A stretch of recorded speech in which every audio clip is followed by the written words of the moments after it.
Assalamualaikum warahmatullahi wabarakatuh. Mohon izin, kami dari kelompok 5. Sebelumnya izin memperkenalkan diri.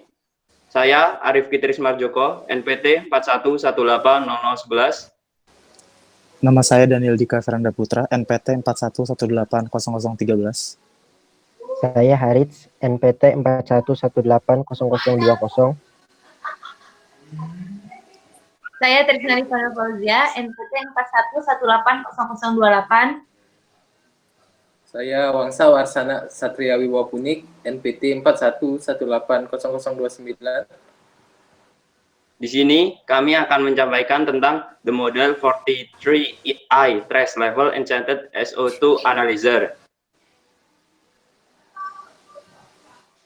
Selanjutnya yang pertama yaitu fungsinya, yaitu berfungsi untuk mengukur dan merekam konsentrasi SO2 dengan ketelitian 0,1 ppb atau part per billion.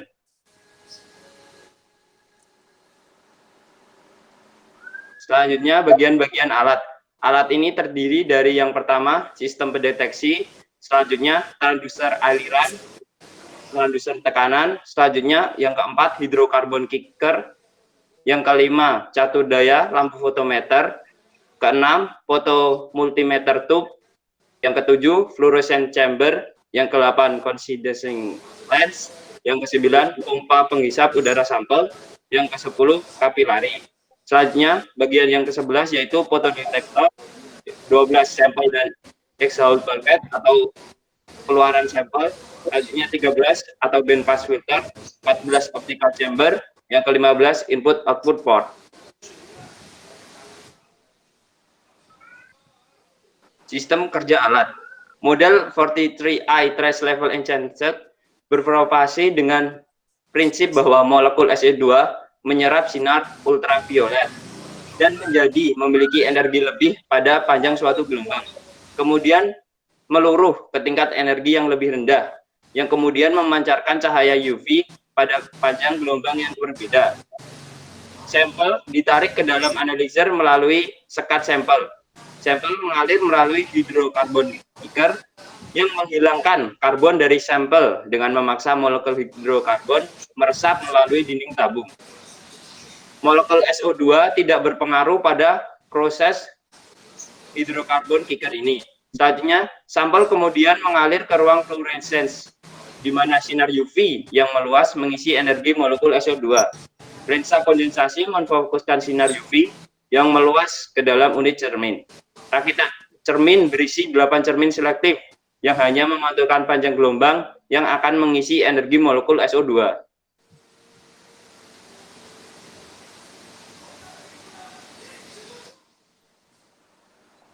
Ketika molekul SO2 tereksitasi meluruh ke dalam energi yang lebih rendah, molekul tersebut memancarkan sinar UV yang sebanding dengan konsentrasi SO2. Filter bandpass yang hanya memungkinkan panjang gelombang yang dipancarkan oleh molekul SO2 tereksitasi untuk mencapai tabung fotomultimeter multipler atau PMT. PMT mendeteksi emisi sinar UV dari molekul SO2 yang meluruh. Fotodetektor secara menerus memonitor sumber cahaya UV yang mengisi energi dan terhubung ke sirkuit yang berkompensasi fluktuasi dalam cahaya UV. Ketika sampel tersebut meninggalkan ruang aktif, sampel melewati sensor aliran, sensor kapiler, dan sisi cangkang dari hidrokarbon kicker. Sampel kemudian mengalir ke pompa dan keluar kembali dari exhaust bulkhead atau pompa pembuangan. Selanjutnya, analyzer menambahkan konsentrasi SO2 ke tampilan panel depan dan output analog, dan juga membuat data tersedia melalui koneksi serial dan Ethernet.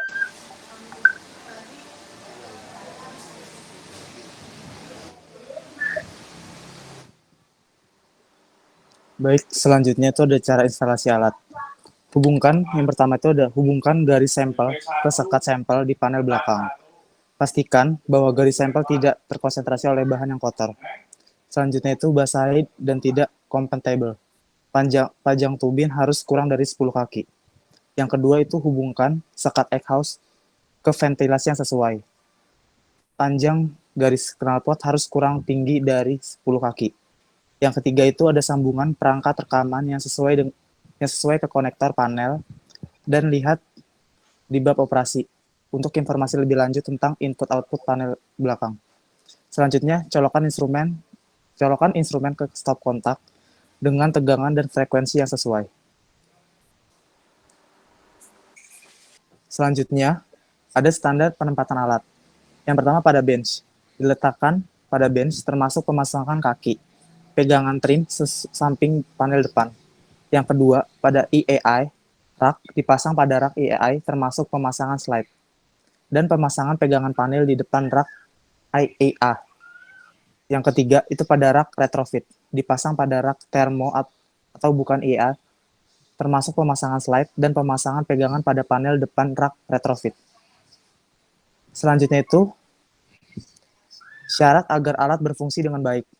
Yang pertama, beroperasi pada suhu ruangan antara 15 derajat hingga 35 derajat, atau dapat dioperasikan dengan aman pada kisaran 0 sampai 45 derajat. Yang kedua, bekerja pada tegangan 120 volt dan dengan daya tidak kurang dari 500 watt. Yang ketiga, menggunakan filter telepon yang tidak bereaksi dengan SO2. Yang keempat, jika pada sampel mengandung artikel dengan ukuran lebih dari 5 mikron, maka difilter sebelum masuk menuju instrumen. Selanjutnya, jika sampel filter digunakan, maka harus dilakukan kalibrasi dan span check melalui filter. Yang keenam, pergantian filter berkala untuk mencegah penyerapan SO2 oleh material yang terperangkap pada filter. Selanjutnya, gas yang masuk pada instrumen harus pada tekanan atmosfer atau menggunakan bypass plumbing argument. Selanjutnya, yang kedelapan, standar utama model 43i dilengkapi dengan kabel grounding 3 kawat. Dalam kondisi apapun, sistem grounding ini tidak boleh padam atau mati. Selanjutnya, yaitu prosedur pengukuran. Yang pertama, nyalakan daya dengan cara menekan tombol on. Berikutnya, biarkan 30 menit agar instrumen tetap stabil. Yang ketiga, atur parameter instrumen seperti rentang operasi dan waktu rata-rata ke pengaturan yang sesuai. Dan selanjutnya, sebelum memulai pemantauan instrumen yang sebenarnya, lakukan kalibrasi multipoint. Berikutnya, mengenai kerusakan yang mungkin terjadi.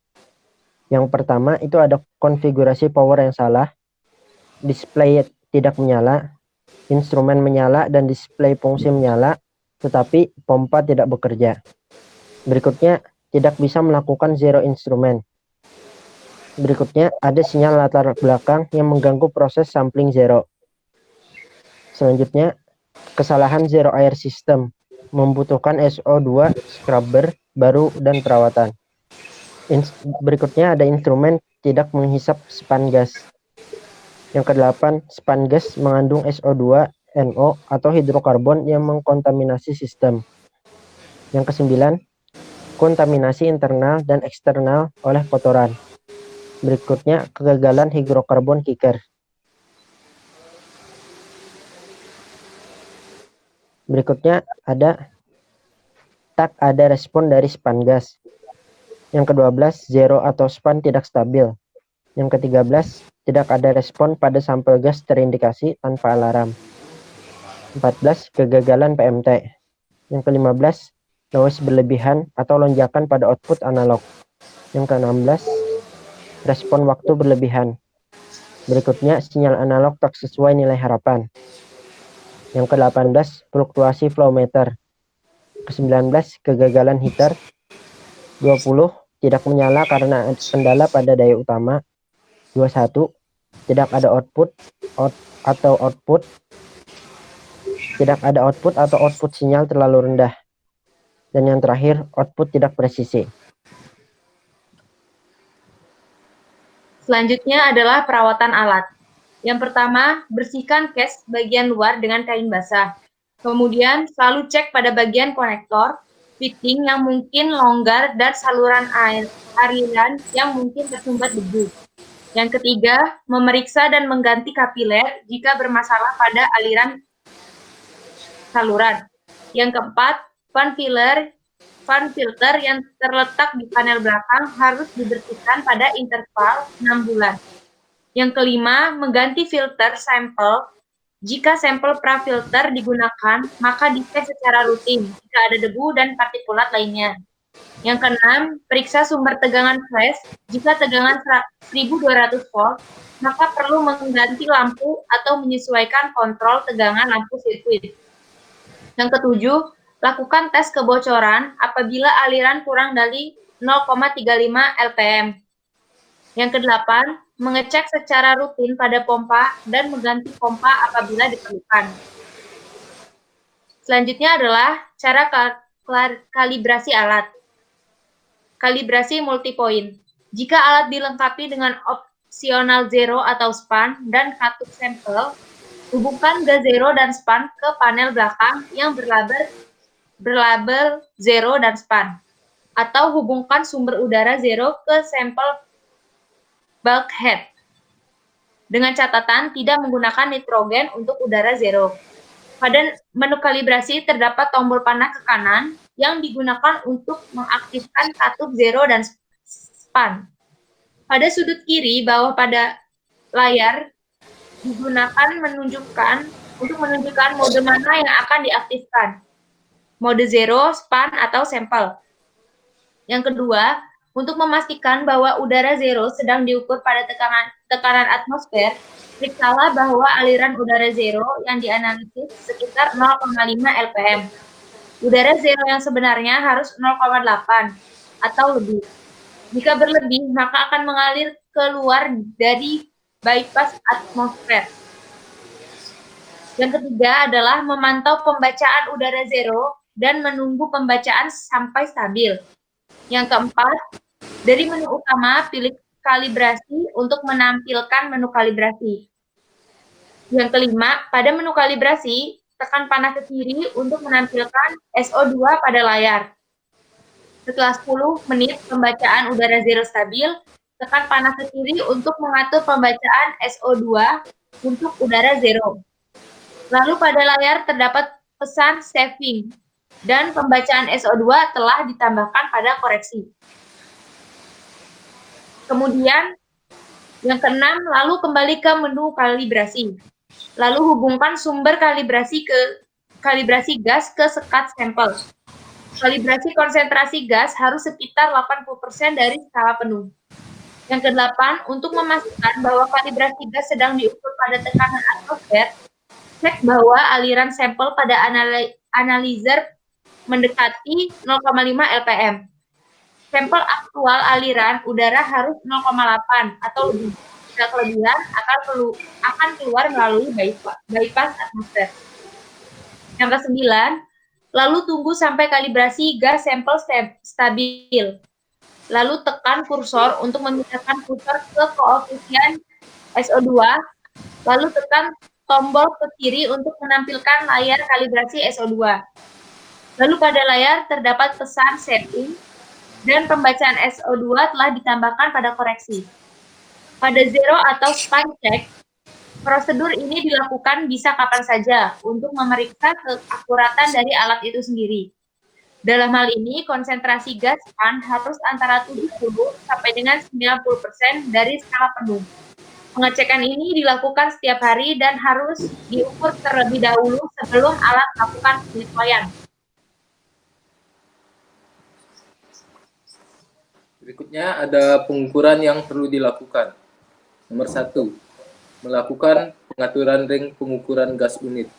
2, melakukan operasi terhadap operating ring seperti PPB, ppm, dan lain-lain. Yang ketiga, melakukan pengaturan waktu rata-rata. Normalnya alat akan melakukan perhitungan rata-rata dan akan ditampilkan di display setiap 10 detik. Namun waktu tersebut dapat diatur sesuai kebutuhan. 4. Melakukan pengaturan terhadap faktor kalibrasi. Hal ini diperuntukkan agar yang terbaca oleh rata-rata adalah SO2. Pengaturan ini dilakukan dengan mengatur SO2 background dan koefisien SO2. Nomor 5, melakukan pengaturan waktu seperti tanggal, jam, durasi kalibrasi, dan durasi pengukuran. 6, melakukan pengaturan informasi suhu, tekanan, pompa, dan data logger seperti penyimpanan dan lain-lain. 7, melakukan penyesuaian alamat IP, netmask, gateway, dan koneksi lain yang berfungsi untuk menghubungkan antara alat dan alat pengukuran lain seperti PC. 8, melakukan pengaturan password atau penguncian alat untuk menghindari pengubahan pengaturan oleh orang lain. Sekian presentasi dari kelompok kami. Kurang lebihnya mohon maaf. Terima kasih dan wassalamualaikum warahmatullahi wabarakatuh.